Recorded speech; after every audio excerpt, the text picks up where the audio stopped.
Welcome to this bonus episode of the Knitted by Whitney podcast. Yesterday, I put out a story on my Instagram telling everyone that I felt like doing a bonus episode and got some feedback about what that episode should be about. I gave some options as to what I felt like recording, and the top pick was, what am I planning to make in 2022? So this video is about my top 5 patterns that I want to make in 2022, with a little segment about some of my favorite things that I made in 2021, because that was the second most popular response and it was very close to what I want to make in 2022. So I thought I'd just add it into the video as well. This is going to be different than my normal videos because obviously I'm not reviewing a pattern. I'm not talking about one specific thing. I'm talking about a variety of things, some of which I haven't even made yet, so I can't review them yet.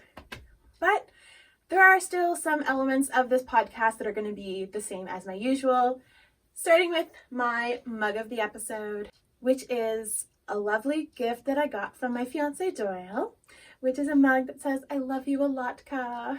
This is something that we say to each other all the time, so I was very, very excited and very touched when I opened up this gift and saw it. And I'm having another lovely cup of Bird and Blend tea. This one is their peppermint hot chocolate, which I have been having so much of over the holidays. It's so delicious. So again, if you have not tried Bird and Blend tea, I highly recommend them. Cheers!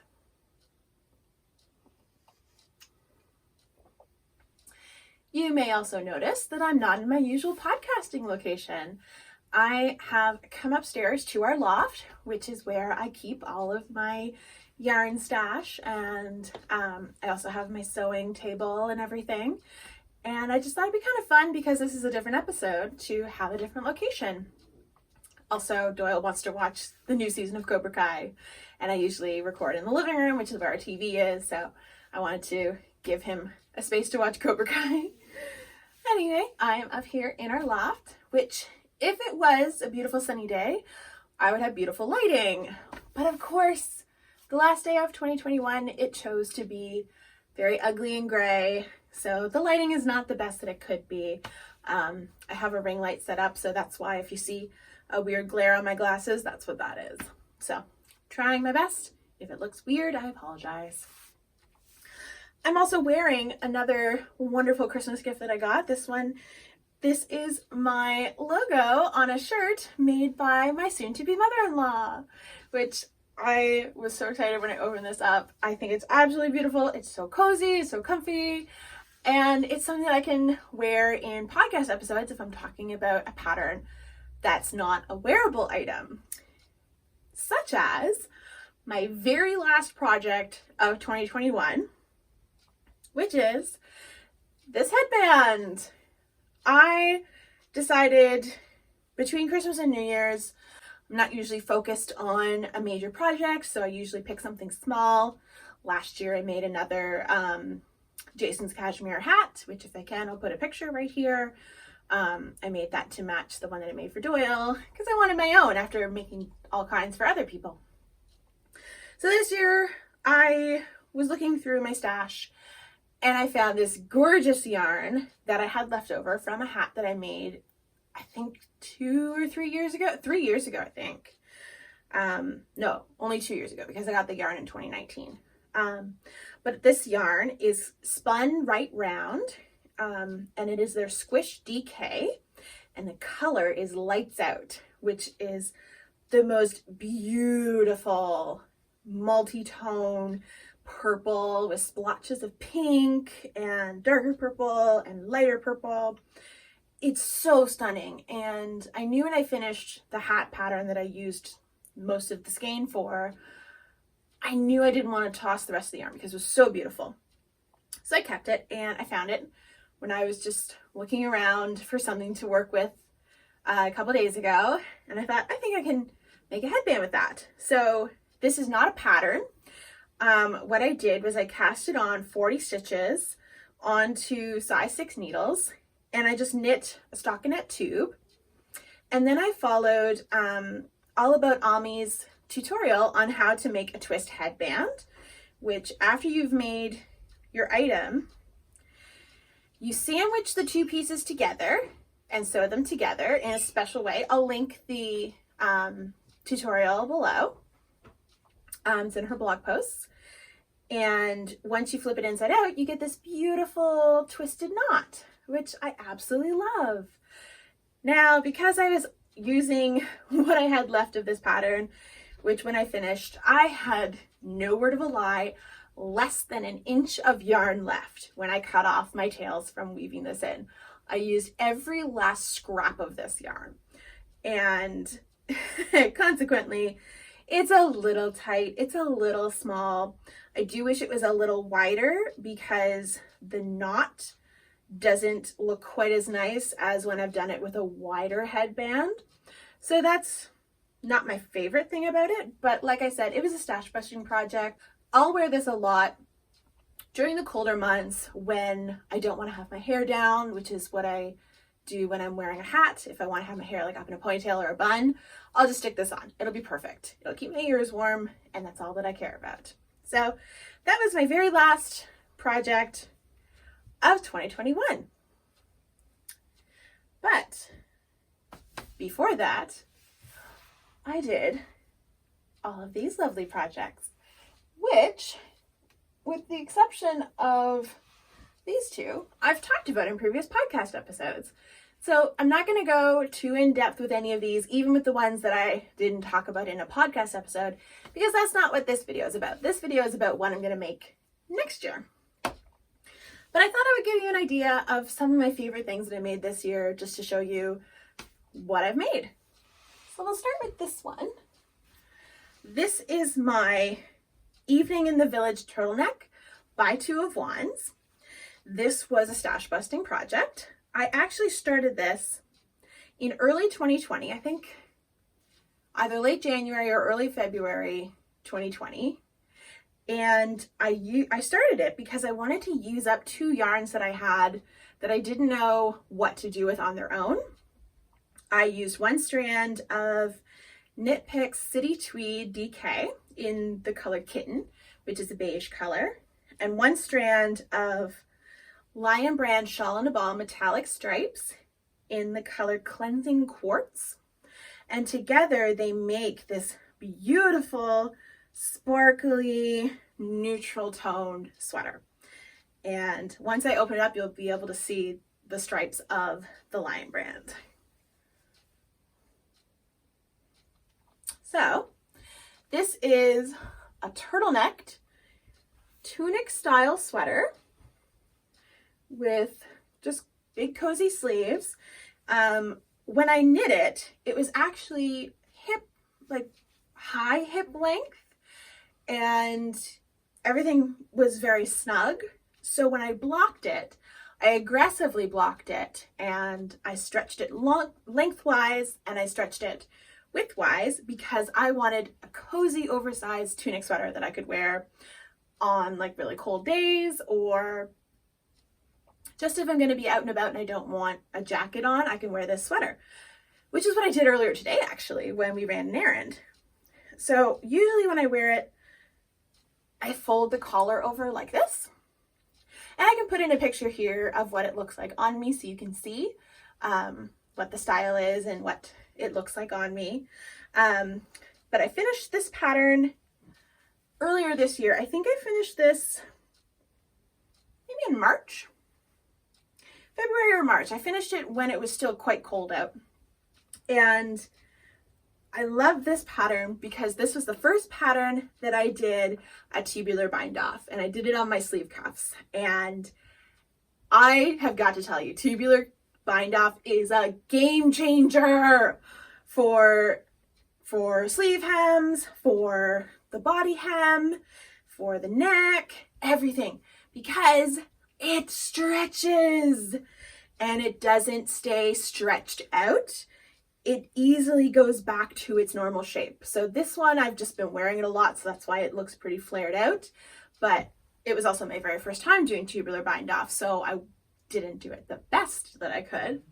But I have begun to love this bind off, and I do it all the time for anything that ends in ribbing. So for example, a sweater cuff, a turtleneck, or a bottom cuff. Bottom hem rather, not cuff. So this was one of my favorite stash busting projects because I was using a DK weight and a worsted weight, although I find that Lion Brand Shawl in a Ball is categorized as a worsted, but to me it's more of a DK. So I used the two together to knit the Evening in the Village turtleneck, which, as much as I love Alexander Tavel's designs, they are not size inclusive. So they are usually in the 3 sizes, small, medium, large, or they are in hybrid sizes, small, medium, large, extra large. A lot of the things that she designs are oversized, so you can kind of squeeze into them if you're outside the size range, but it's not ideal. So when I started making this one, my gauge was obviously crazy bigger than the actual gauge of the pattern, which was fine by me because I wanted it to be big. I wanted it to fit me because I knew I was outside of her size range.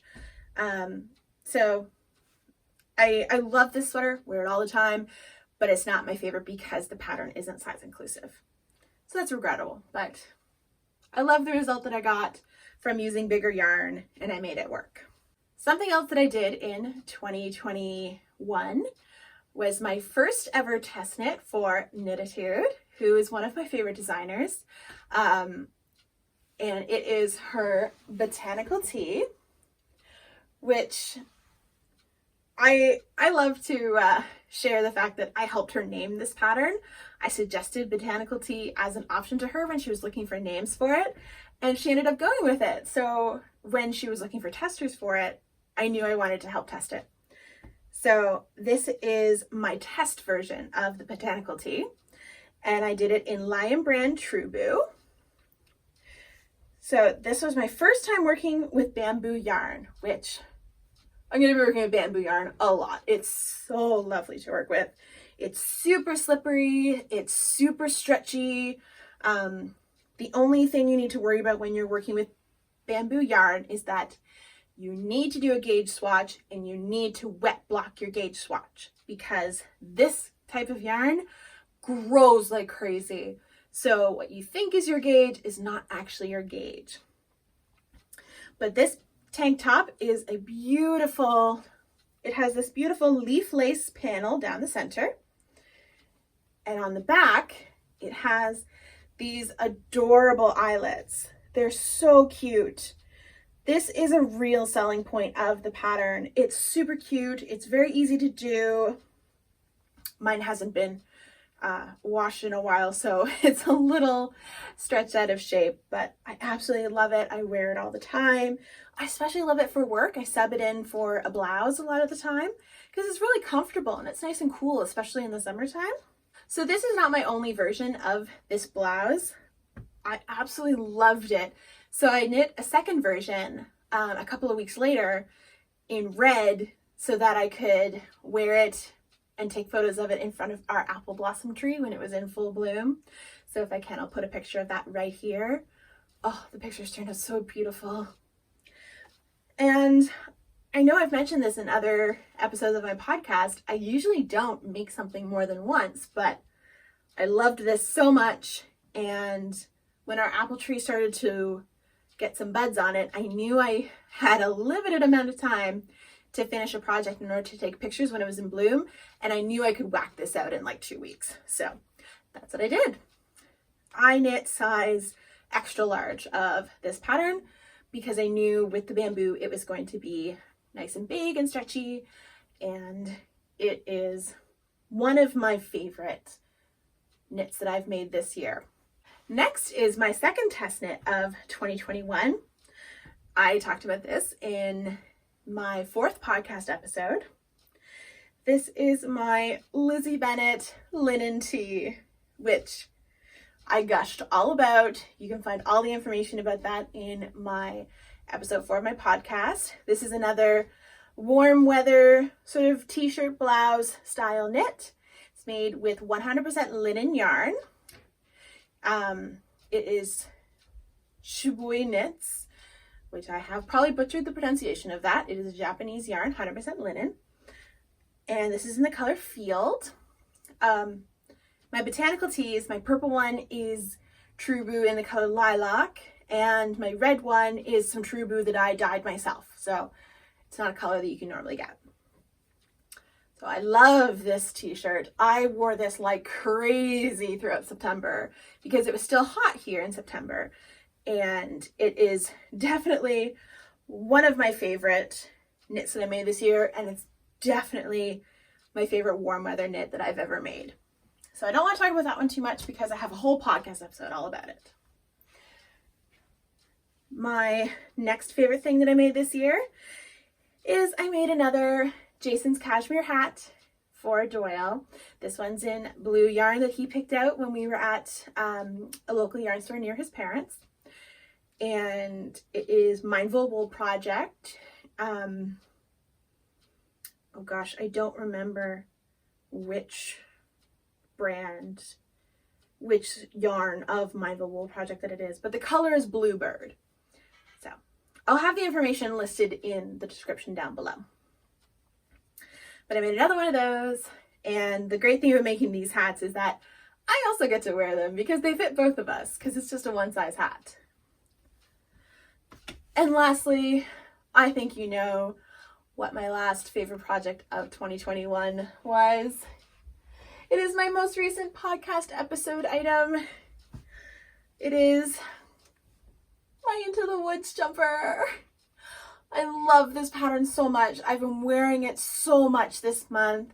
I'm looking forward to wearing it a lot in January, February, March when it's very cold here in Nova Scotia. I'm getting so many compliments on this sweater. I actually did my Instagram top 9 earlier today, and of all of the 9 pictures, 7 of them are pictures of this sweater. So I think it was very popular with all of my followers on Instagram as well. But again, this uses the tubular bind off on the hem and on the sleeve cuffs. It is my very first colorwork sweater. I absolutely love my yarn choices. This was also a stash busting project. The orange is Cascade Yarns 220 in the color Ginger. And the green is 2 colors held together. It is Knit Picks Stroll in the color Aurora Heather. And it is Fleece Artist Vine in the color Balsam. Both of which come together to make this beautiful dark hunter green, which is my favorite fall color. So that is my favorite things that I made in 2021. Earlier this year I made some other projects that didn't get onto my podcast because I didn't have the podcast yet. I started that halfway through 2021, and it's been a real joy to have this podcast. I've really loved connecting with people. I've really loved having a new outlet to share my knitting, especially to bring more awareness to plus size knitting podcasters, because there actually is a space in the knitting podcasting world, I guess. There's more space for more plus size knitters, and you know, if you are a plus size knitter and you want to start a podcast, it was a lot easier than I thought it was going to be, and I'm so glad I did it. And I love showing what it's like to be a plus size knitter and sharing my experiences of what I've made, and you know, talking about yarns that I've used and patterns that I've made, especially, you know, talking about size inclusive patterns, which is super important. And I've discovered some really great designers this year. Melody Hoffman is the one who designed the Into the Woods jumper, which is probably my favorite thing that I've ever made. Definitely my favorite thing that I made in 2021. But, you know, I found her through watching knitting podcasts on YouTube, and I'm glad I found her because now I have this new designer to follow and to make more items of. So, 2022. I have quite a few things that I want to make next year. but I've limited it down to 5 because otherwise I would be here all day talking about what I want to make next year. So my first thing that I want to make, I've actually already cast on. It is my only whip going into 2022, and I only started it on Christmas Day, so it's not like it's a long-lasting whip from the past year, because as I've mentioned in earlier podcast episodes, I am a monogamous knitter. I like to knit one project at a time, but this one is going to change all that because I am making a blanket, and it is not much right now. I have a stitch marker here because I'm marking the front because it is a reversible pattern. This little triangle is going to become the Habitation Throw by Curious Handmade. I just have some notes here, so that's why I just looked off. I am using, believe it or not, some advents that I got 3 years ago. I have been watching a lot of Vlogmases this year, and Lucy of This Nanny Knits was one of the ones that I was watching, and she was opening a lot of advents this year, and watching her open them reminded me, oh yeah, I have that advent calendar I got a few years ago that I still haven't done anything with. But while watching her videos, she was talking about some options. She was trying to figure out what she wanted to make with her advents, and one of the things that she mentioned was the Habitation Throw, which she had already started, I think last year or the year before, using some mini skeins that she had gotten, just not as an advent but just bought as part of a collection from a dyer. And I looked up the pattern and I really liked it. So it's a very easy, repeatable pattern. I don't want to tell you too much about it because it is a paid pattern, but essentially you're going from corner to corner and you have these really lovely stripe sections and eyelet sections. So it uses fingering weight yarn because that's what most mini skeins are, but it can be adjusted for any gauge because essentially you're just going from corner to corner. You do half of your yarn up to the middle and then the other half of your yarn going down to the other corner. I bought the Goosey Fibers Harry Potter Spells Advents, and I would like to add in right here that I do not support any of J.K. Rowling's thoughts or opinions. I simply like Harry Potter. I like the yarn, but I had this yarn kicking around and I didn't know what to do with a bunch of mini skeins that are 20 grams each, which is only about 110 yards. I did for a while think that I was going to do just a faded sweater, but it is kind of tricky to then figure out what you're going to do when you split for the body, because you have to get the same colors going across the body and across the sleeves, and it was just too much math that I didn't want to get into. So when Lucy mentioned the Habitation Throw, I thought, oh my gosh, that's perfect. So this is my first project that I want to make in 2022.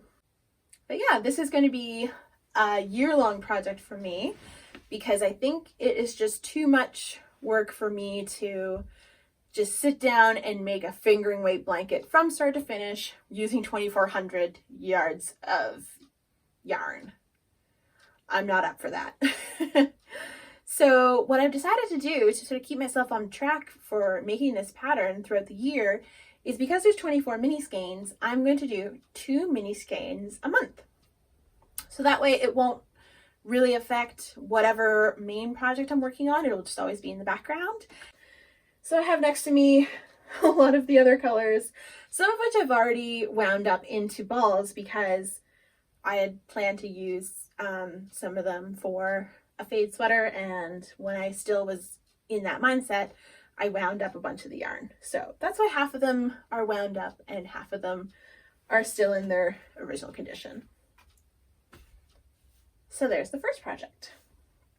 The second project that I want to make, I actually don't have the yarn yet. It is supposed to be delivered very soon. I think I mentioned it briefly in my previous episode that I ordered some of Explorer Knits and Fibers Akatar yarn. I ordered some of her Court of Dreams colorway and some of her To the Stars That Listen colorway. I am going to be making the Astraeus sweater in sock weight by Bad Wolf Girl Knits. I hope I pronounced the pattern name right. If I didn't, I do apologize. Like I mentioned with my Into the Woods jumper, I have dipped my toe into colorwork knitting. So I thought, why not forge straight ahead and do this very complicated pattern, which I hope will turn out okay because it's a very special pattern to me.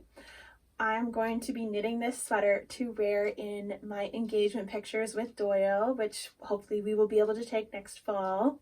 But part of the reason why I want to make this sweater is because my favorite book series is the Court of Thorns and Roses series, or Akatar, as I just mentioned.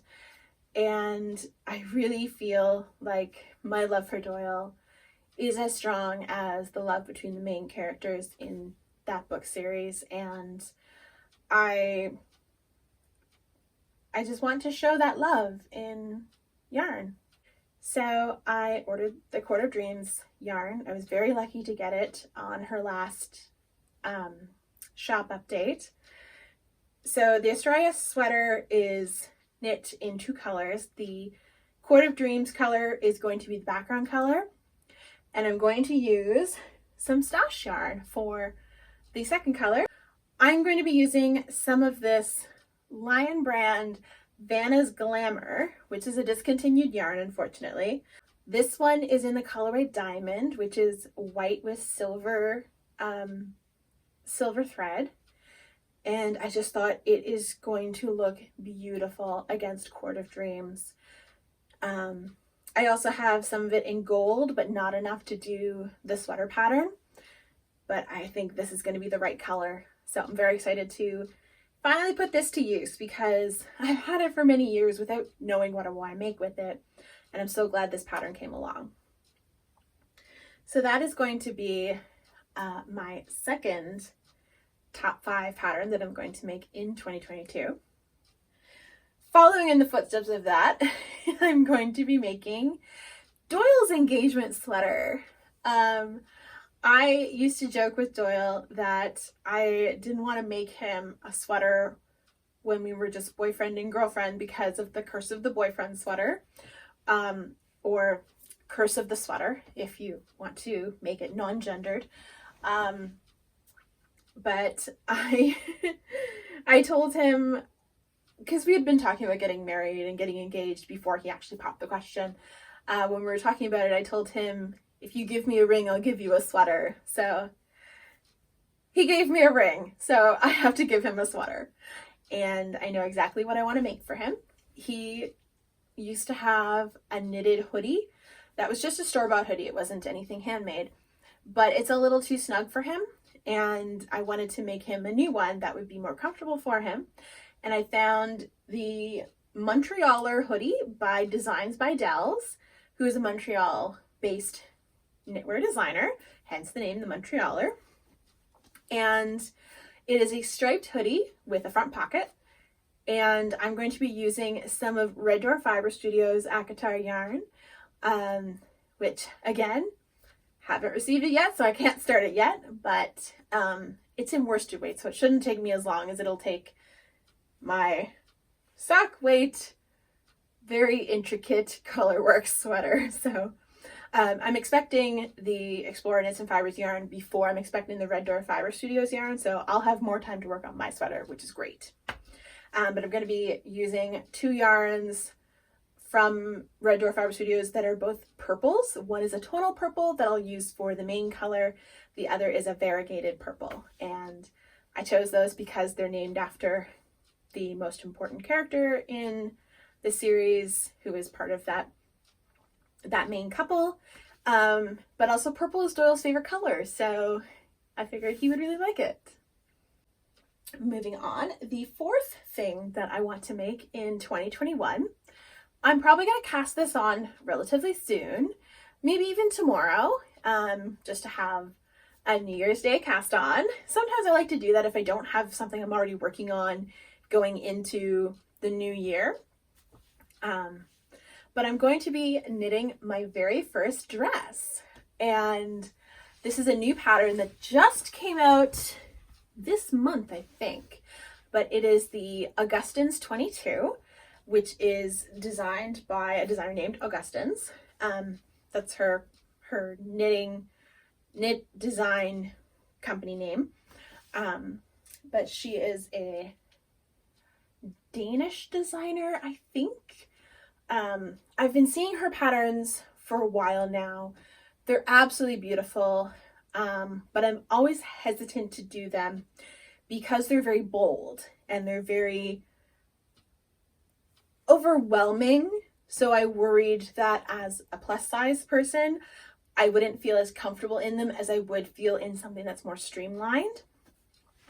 Just because I had an experience where I made something with very, very poofy sleeves and I was very unhappy with it on my body. So I was always nervous to try her patterns for the same reason, but she released a new pattern this past month called Augustins 21, which is a knit dress that it just looks like something that I'm going to get a lot of wear out of. It looks like it's going to be enough of her style to look very interesting, but it's also not going to be overwhelming to me and my shape, which I was nervous about with some of her other patterns. I have bought a few of her patterns and they're sort of in my line of sight as something that I want to knit at some point, but not quite yet. But I am going to start with her latest dress design, and I have my yarn for it already, and it is more stash yarn, so yay to using stash yarn. I've even already done my swatch. This is, funny story behind this yarn, I'll tell you in a minute. So this is my little swatch. So as you can see, it's a pretty loose gauge. Something else that I was sort of hesitant about with using Augustin's patterns is that she generally uses a lot of light and flowy yarns knit at a very loose gauge to have that very flowy structure to her knit garments. Also very feminine style to them and everything. And I don't really want to go out and buy a sweater's quantity of mohair times 3 to hold together. Also, I don't like mohair. Controversial opinion, I know, but I just find mohair really itchy and it really bothers my skin, so I just don't like to use it.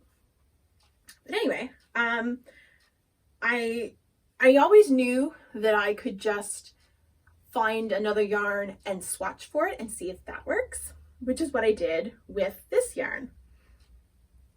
I have had this yarn in my stash since 2018 maybe. Funny story, I bought this yarn when I went on a shopping trip to Maine with my mom and my aunt and my cousin, which we did several years ago, obviously pre-COVID.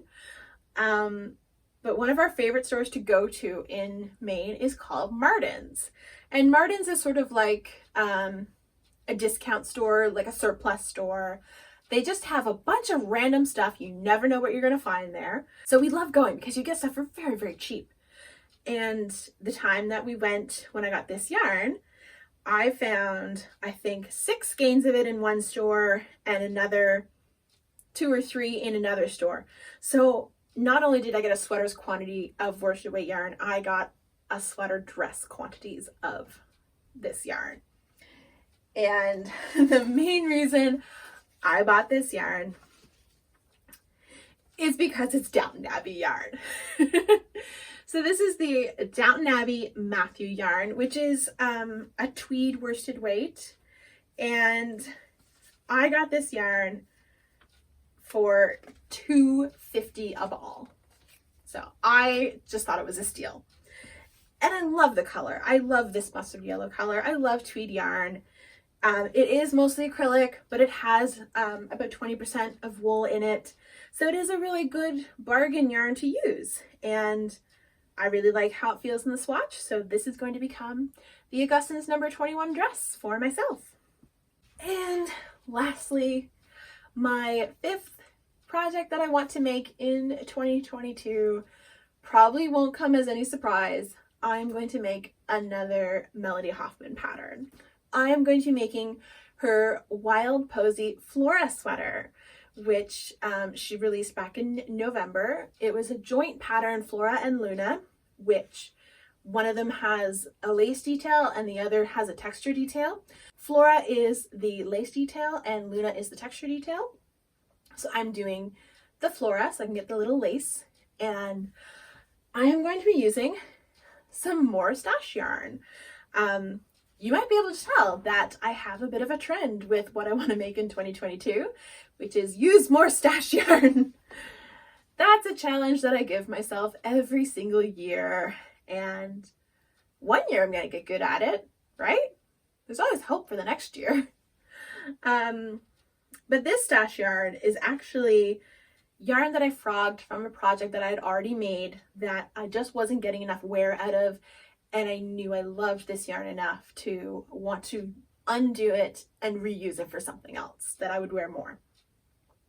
So this yarn is Loops and Threads Poppy, and it is just a 100% acrylic yarn, but I am not lying when I say this is one of the softest yarns that I have ever felt. And I love the color. It's this very, very pale blue, almost white, with these flecks of blue and little flecks of gray in it. And I just love it against my skin. And I just think it's going to shine in the Wild Posy Flora sweater compared to the other sweater that I had used it in, where I'd held it with another yarn and I just really didn't like it together. So I'm very excited to be using this yarn for a new pattern. So those are my top 5 patterns that I want to make in 2022. So although it is a different style of podcast than my usual, I'm still including some of my favorite bits that I put into my normal podcast, such as my mug of the episode, as well as my book review of the episode. So something that Doyle and I started doing last year as a Christmas Eve tradition is gifting each other a book on Christmas Eve and then spending the evening reading that book. It's actually an Icelandic tradition, which I will not try to pronounce because that would be horrible. But this year, Doyle gave me Sorcery of Thorns by Margaret Rogerson. I had this book on my Goodreads to be read list for a while. It is a YA fantasy story about a girl named Elizabeth who is an orphan. She was living in a great library in this fantasy world, and something happens bad in this library and she's blamed for it. And she has to clear her name. And to clear her name, she needs to work with a sorcerer. And she's been brought up to fear sorcerers. So it's sort of a fantasy adventure story mixed with a lot of books, a lot of like library lore, that kind of thing, magic, really up my alley. And I've previously read a book by Margaret Rogerson. She also wrote a book called Enchantment of Ravens, which I read. It was fairly good. I read it at the same time or similar to the time that I read A Court of Thorns and Roses, and the story was very similar, so I was doing too much comparing, so I probably didn't give it a really good objective review at the time. So maybe I'll reread it at some point. But this one is good so far. I'm about 120 pages in, so the story is only really starting to pick up. I did struggle in the first probably 60 to 70 pages because I didn't really love what was happening and I didn't love the writing style. So this one was a little tricky to get into. And there's like, I hate to say it, but there are little like slip ups in her writing that I think are just too bad. There's a moment where Elizabeth, the main character, and her friend are hiding behind a bookcase to spy on somebody, and the bookcase ends up falling over, and the other person sees Elizabeth, but for the rest of the chapter, it only talks about Elizabeth. It doesn't talk about her friend who was also hiding behind the bookcase, who was also seen by the person, but never referred to in the rest of the chapter. So that something like that like really bothered me, because that's an editing thing, and that could have easily been fixed. So there's elements like that in this book that kind of annoy me as a reader, but in general, it's a fairly good story. But like I said, I'm early on, so I can't make a full judgment. But that is my book of the episode for this special bonus episode of the Knitted by Whitney podcast. And that about wraps it up for this special episode. I hope everyone had a very safe and happy holiday. And I want to wish everyone a very happy New Year 2022. Again, I hope everyone stays safe and happy. If you are new to my channel, thank you so much for joining me. And if you're a returning viewer, thank you so much for coming back. I really appreciate it. And that is all that I have to say, except everyone, take care. Bye.